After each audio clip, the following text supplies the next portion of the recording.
Chapter 6. The Transfer Protocol. The bell rang before dawn, shattering sleep like glass. I jerked upright in the narrow bed, disoriented. For a moment, I was back in the caravan, Father calling for departure preparations. Then the stone walls resolved from darkness, and I remembered where I was. The academy, basic training, my new prison. First bell. Desta's voice came through my closed door.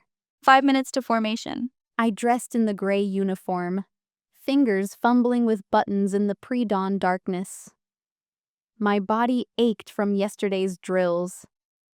My hands still trembled from maintaining control exercises until they locked into cramped claws.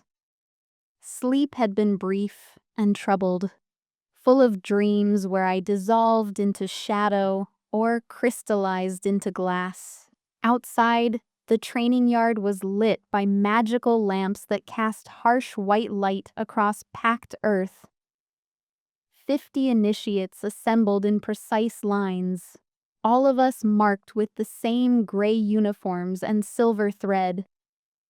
All of us trying not to show exhaustion or fear. A woman strode to the front of the formation.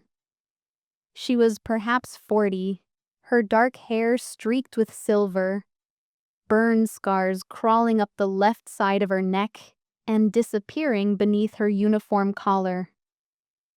She moved with the efficient grace of someone who had fought and survived battles I couldn't imagine. "I am Master Theron," he said. Her voice carried across the yard without shouting, absolute authority in every syllable. "For the next 2 years, I am your instructor, your commander, and the only thing standing between you and dissolution." She walked along the front line, her gaze passing over each of us with cold assessment. "You have 2 years to become functional binders. After that, the Empire assigns you to whatever role needs filling." She stopped in front of a girl who was swaying slightly, barely maintaining consciousness. Cleaver rotation if you're lucky. Support staff if you're not. Monster food if you fail to learn control. The girl straightened, terror lending her strength. Basic control exercises. Master Theron continued. You will learn to weave simple patterns without letting the chaos spiral. You will maintain emotional stability while channeling. You will sense ink accumulation and manage it through meditation. This is not optional. This is survival. She gestured, and rainbow light appeared in the air before her. Simple threads that wove into a basic lattice pattern, geometric and clean. Copy this exactly now. We raised our hands and tried. The chaos responded eagerly, too eagerly. Ink poured from my fingers in thick streams, and I had to fight to shape it into threads instead of letting it pool and spread. The pattern Master Theron had demonstrated looked simple. Creating it was agony. My threads twisted wrong, crossed where they should have run parallel. The lattice collapsed before I could complete it. Again. Master Theron said. I tried again. Failed again. Around me, other initiates struggled with the same exercise. Some created partial patterns that flickered and died. Others produced nothing but formless chaos that evaporated uselessly. Again. My hands were shaking.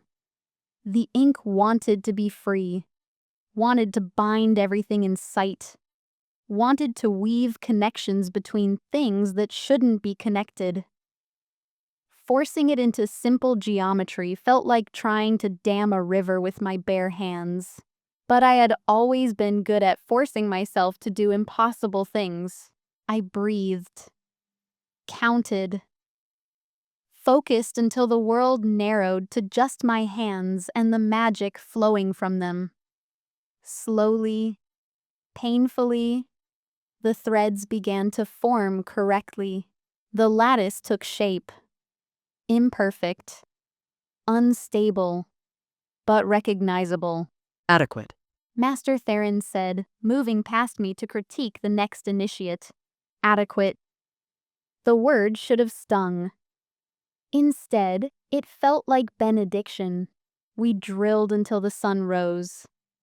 Then we drilled more, weaving basic patterns, maintaining them while walking, while running, while someone shouted deliberately disturbing information at us to test emotional stability. Learning to sense the ink building up inside us before it reached dangerous levels, to recognize the signs of impending fragmentation. You'll feel the emotions first. Master Theron explained, demonstrating on a volunteer. Mood swings, irrational laughter, or tears. Then the physical signs. Black marks spreading, rainbow light leaking uncontrollably. By the time you're seeing multiple versions of yourself, it's nearly too late for standard transfers. She released the volunteer, who stumbled back to formation with trembling hands. Meditation manages the ink production rate, slows it, gives you more time between mandatory transfers. Learn it or die. No comfort for trauma. No acknowledgement that we were survivors struggling with power we never asked for. Just brutal efficiency and the promise of death if we failed. By midday, one girl collapsed. She was carried away by medics, black marks spreading across her face like ink spilled on parchment. We didn't see her again. By evening, I understood why the instruction was so harsh. We didn't have time for gentleness. The magic was killing us every moment we possessed it. Either we learned control, or we dissolved. There was no middle ground. The first week passed in a blur of exhaustion and pain.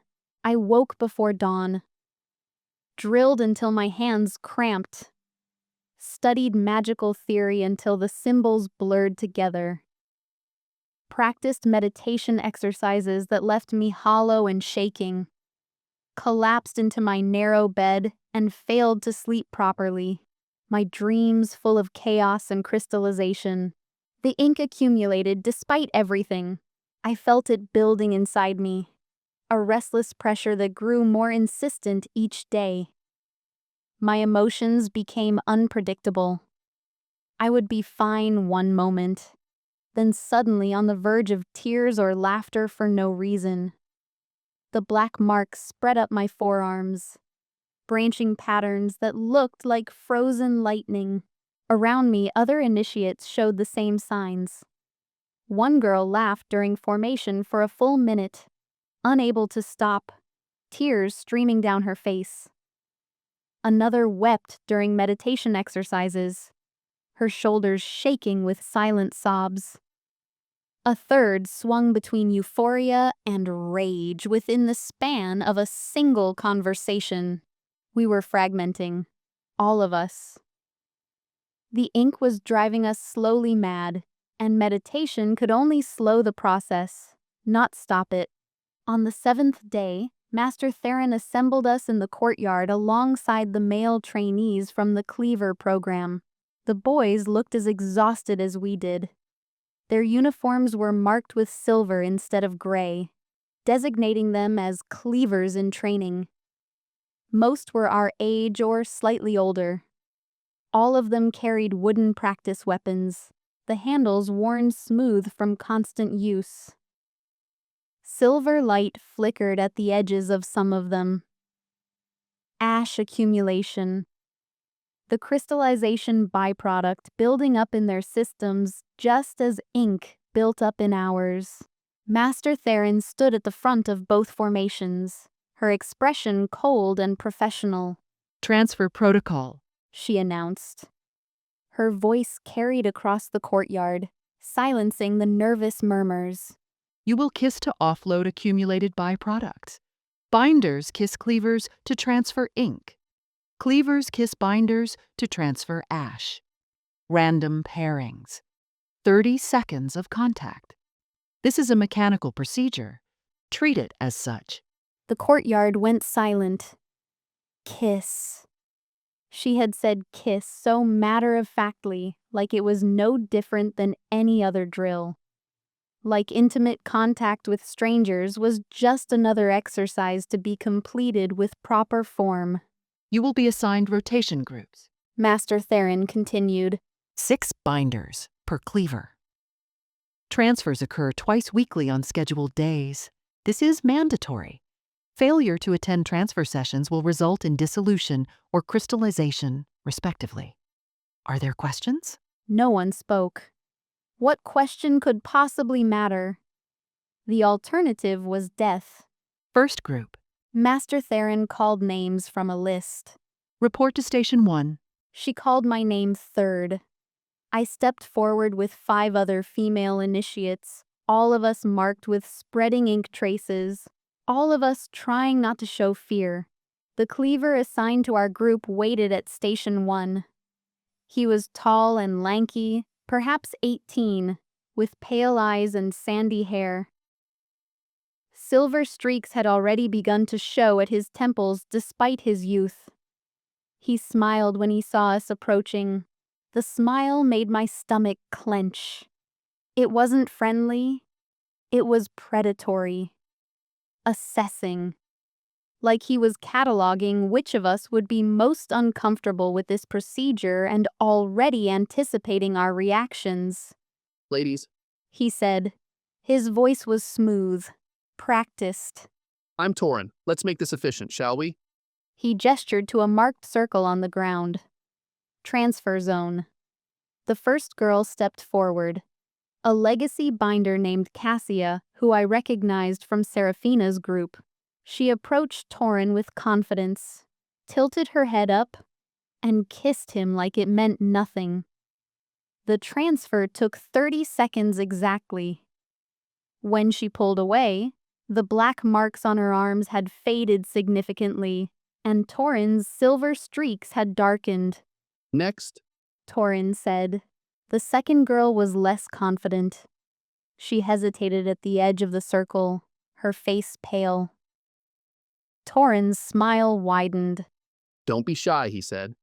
I don't bite, usually. She kissed him quickly, desperately, pulling away the moment the 30 seconds elapsed. Torin laughed softly. One by one the others went. Some handled it with practiced indifference. Others trembled. All of them completed the transfer and stepped away, marked by the experience in ways that had nothing to do with magic. Then it was my turn. I stepped into the circle, my heart hammering against my ribs. The ink was a restless pressure inside me, eager to transfer, eager to find balance. But everything else in me recoiled from this. Torin looked down at me, that predatory smile firmly in place. Last but not least, what's your name, sweetheart? Liv. My voice came out steady despite everything. Pretty name. He leaned closer. First time? I didn't answer, just tilted my head up and forced myself to close the distance. His lips were cold, invasive, wrong in ways I couldn't articulate. The moment contact was made, the transfer began. Ash flooded into my system like ice water through my veins. It was order made physical, rigid, and uncompromising, filling spaces inside me that had been chaotic and wild. The ink drained out in response, flowing from me into him, chaos seeking order and finding it. The transfer was perfect, mechanically flawless. My ink levels dropped to manageable. His ash cleared enough to prevent immediate crystallization.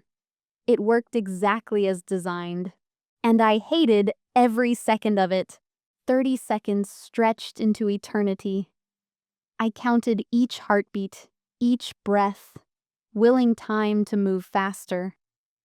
Torin's hands were on my shoulders, holding me in place, unnecessary since I wasn't trying to pull away but establishing dominance nonetheless. When 30 seconds finally elapsed, I stepped back quickly. See? Torin said, his smile never wavering. Painless.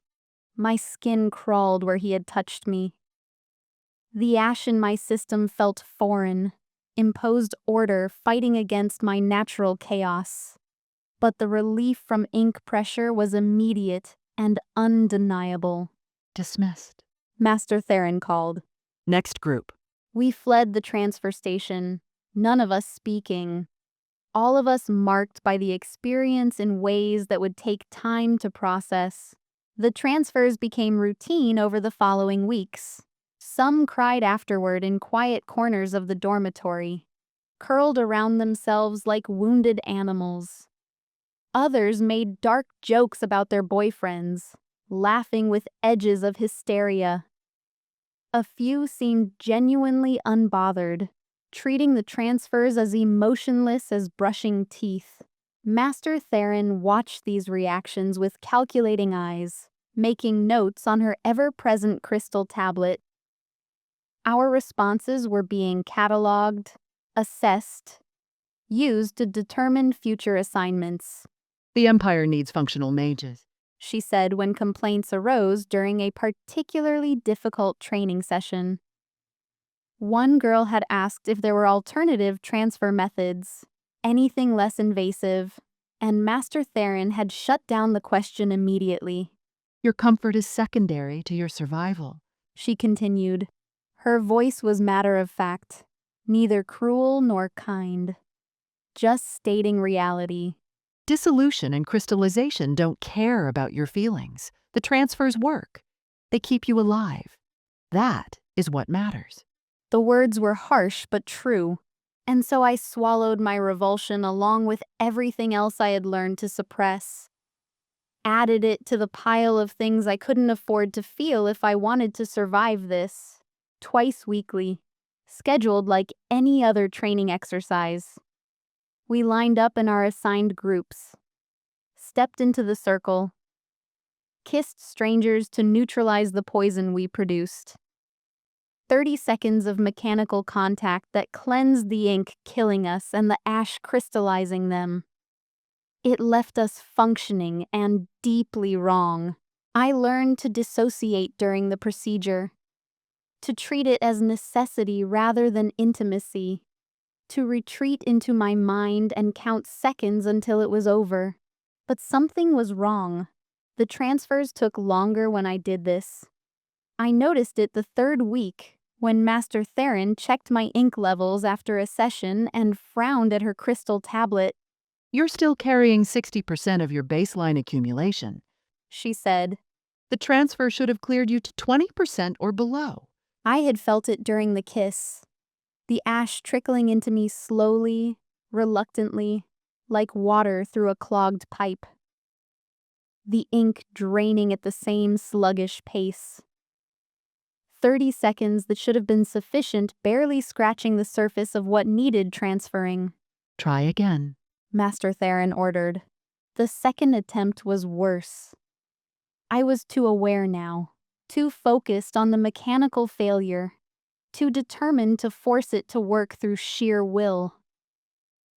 Torrin's smile widened as he felt the resistance, and that made me pull back further mentally. When it was over, I had cleared only another 10%. Dismissed, Master Theron said, making notes I couldn't read. I watched the other initiates during subsequent sessions. The ones who cried seemed to transfer more efficiently than those who joked. The girl who trembled completed exchanges faster than those who approached with clinical confidence. The ones who felt something, anything, during the contact cleared their ink almost completely. The ones who dissociated, who treated it as mechanical necessity, barely transferred at all. My analytical mind caught on the pattern and wouldn't let go. The mechanism wasn't just physical contact. It was intimacy. Real intimacy. Felt intimacy. Emotional connection, however brief or unwanted. The magic responded to the vulnerability of the moment. The openness required to let someone else's essence flow into yours. Dissociation closed that pathway. protected the self by refusing connection, and in doing so, prevented the very transfer that would keep us alive. I started paying attention to who transferred best with whom.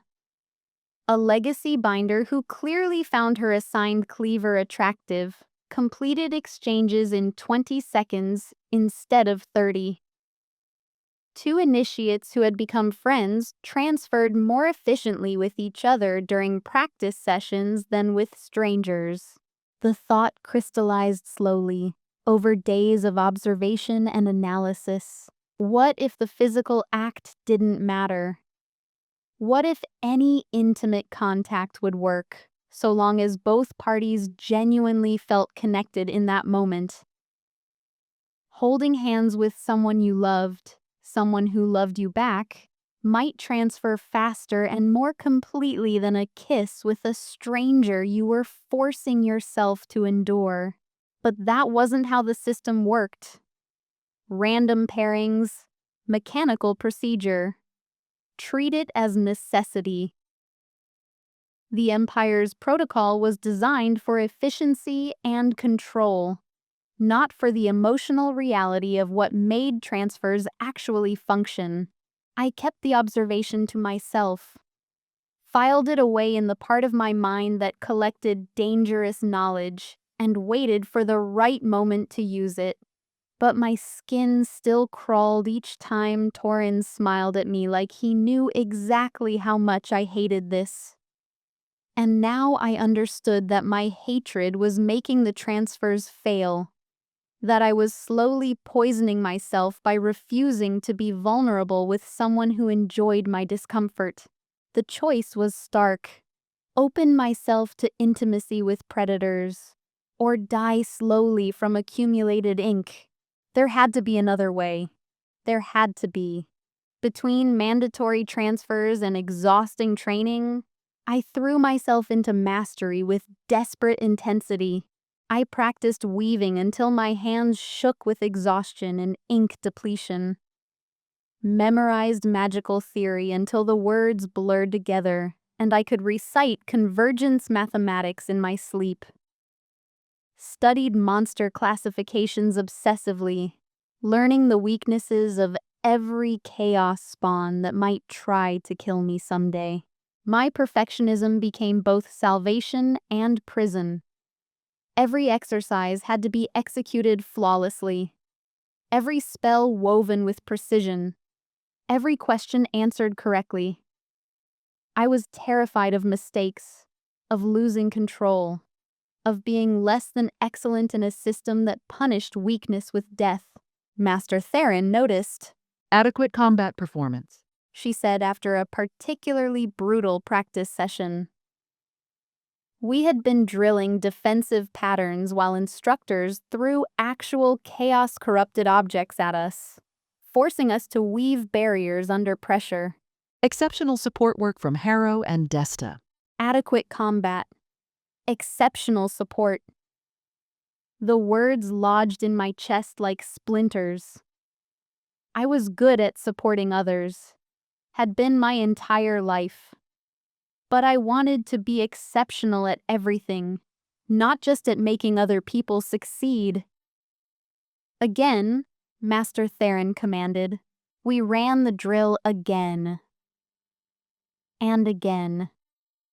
And again until we could execute defensive weaves in our sleep, until the patterns became muscle memory, until excellence became the baseline instead of the goal.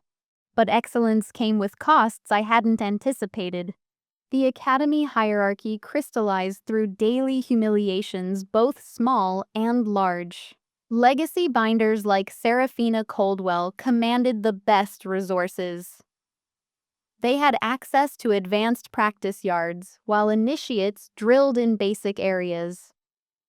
They studied in the library's premium sections with comfortable chairs and better lighting, while we were relegated to cramped initiate zones. They received additional instruction from senior cleavers and binders who had time to mentor promising students. I tried to reserve time in an advanced practice yard once, The administrator looked at my gray uniform and shook her head. These yards are for second years and above. You can request access after completing basic training. But the schedule shows open slots. Those slots are held for priority students, legacy admissions, and high performers. She smiled with practiced sympathy. I'm sure the basic yards are adequate for your current skill level. I checked the schedule later and saw Seraphina's name blocking out hours in the advanced yards. Not using them. Just reserving them so others couldn't. When I tried to study in the library's premium sections, a legacy binder I didn't recognize politely redirected me. Oh, you must be lost. The initiate study areas are on the lower level. Her smile was kind but dismissive. Much more appropriate for your experience level. The lower level had hard chairs, poor lighting, and was always overcrowded. The message was clear. Know your place. And my place was at the bottom, but I kept studying, kept practicing, kept pushing myself past exhaustion because excellence was the only weapon I had against a system designed to keep me powerless. 3 months into training, the results were posted. Academic rankings, combat assessments, theoretical knowledge scores, magical control ratings. Everything we had been drilling was quantified and displayed on crystal tablets in the main hall. I searched for my name, stomach tight with anticipation and dread. There, 7th overall, 3rd in theoretical knowledge, 5th in magical control, 10th in combat applications.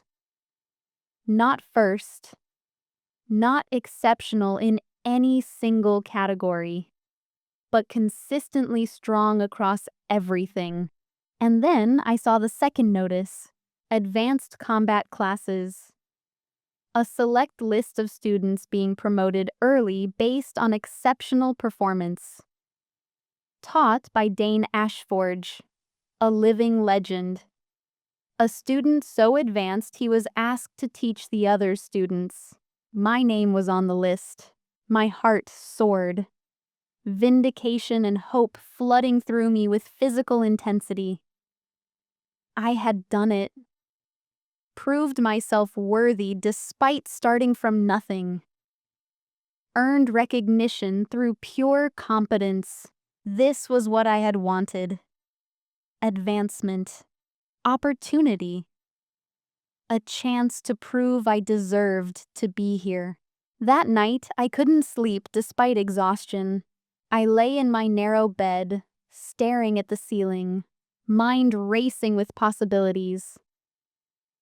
Advanced combat training meant access to better resources, more individual instruction, exposure to skilled cleavers who might remember my name when rotation assignments happened. This was my chance, finally. I must have dozed eventually because I woke to voices in the hallway outside our suite. Low and vicious, trying to be quiet but not quiet enough.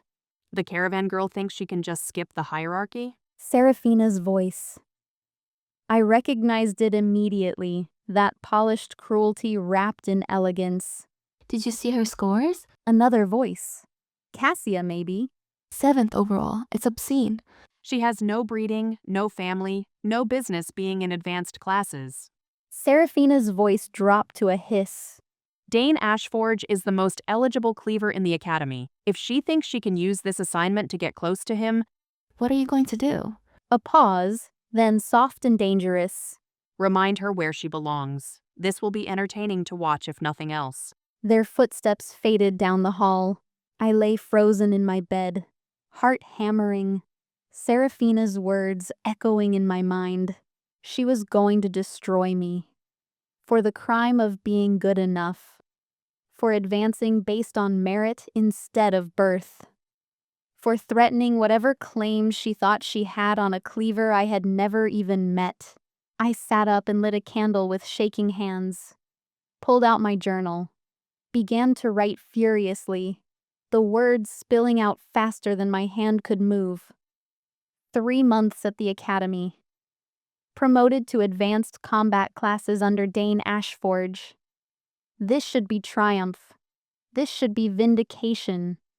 But I've made an enemy, not through malice or ambition, through excellence, through being good at what I do, through refusing to accept that my place is at the bottom just because I wasn't born into the right family. Seraphina Coldwell is going to destroy me for threatening her position, for existing in a space she thinks belongs only to legacy binders, for being competition she didn't expect and doesn't appreciate. I'm being given exactly what I wanted: recognition, advancement, a chance to prove myself worthy. So why does it feel like I'm being fed to wolves? I closed the journal and blew out the candle. Tomorrow, advanced combat training would begin. Tomorrow, I would meet Dane Ashforge.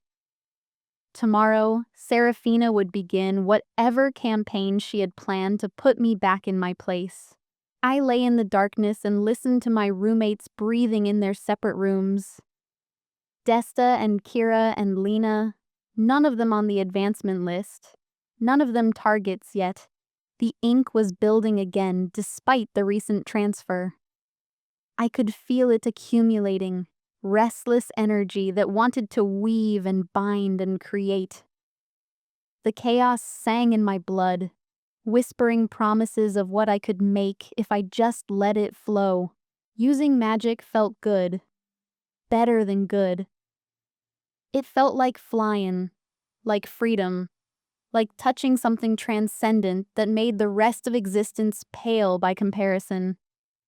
Every time I wove threads of chaos into patterns, every time I watched rainbow light take shape under my hands, I wanted more, needed more. The wanting was a hunger that grew sharper with each use. I understood now why some mages burned themselves out, why they pushed past safe limits and dissolved into shadow, or crystallized into glass. The magic was addictive in ways that had nothing to do with the physical byproducts. It made you feel powerful, alive, significant. It made the mundane world seem gray and distant, and the more you used it, the more ink you produced, the more you needed transfers, the more you became dependent on a system designed to control you. I wanted to practice right now, to weave something beautiful and complex just to feel that rush of creation. My fingers twitched with the urge to channel, to let the chaos pour out and shape it into something real. But I forced myself to breathe slowly, to meditate, to manage the chaos inside me through discipline instead of release. I could only use magic during sanctioned practice sessions and training. Had to ration every casting, every weave, every moment of that addictive transcendence. Because losing control now, using magic just because I craved it, would accelerate the ink buildup beyond what transfers could manage, would prove Seraphina right that I didn't have the discipline for advanced training, would prove I was just another desperate nobody who couldn't handle real power. So I lay in the darkness and denied myself the thing I wanted most. Counting breaths instead of weaving patterns, managing restraint like I had managed everything else in my life. But the hunger remained. Growing, waiting, promising that next practice session would feel even better than the last.